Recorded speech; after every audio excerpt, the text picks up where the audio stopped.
મિત્રો, ભારતમાં social media પર વાયરલ થયેલી કોકરોચ જનતા પાર્ટી હવે પાકિસ્તાન સુધી પહોંચી ગઈ છે. ભારતમાં શરૂ થયેલું આ વ્યંગાત્મક ઓનલાઈન રાજકીય આંદોલન હવે પાડોશી દેશમાં પણ યુવાનો વચ્ચે ચર્ચાનો વિષય બની ગયો છે.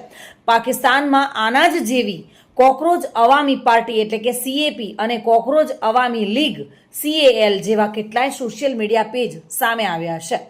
ખરેખર તો ભારતમાં કોકરોચ જનતા પાર્ટી એટલે કે CJPની શરૂઆત ગયા અઠવાડિયે થઈ ગઈ હતી, જેનો આધાર એ વિવાદાસ્પદ ટિપ્પણી સાથે જોડાયેલો છે.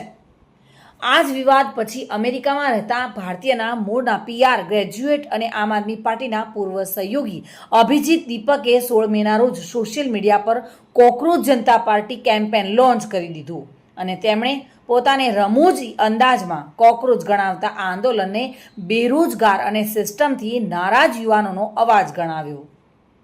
જોકે ભારત પછી હવે પાકિસ્તાનમાં પણ કોકરોચ અવામી પાર્ટી બની ગઈ છે.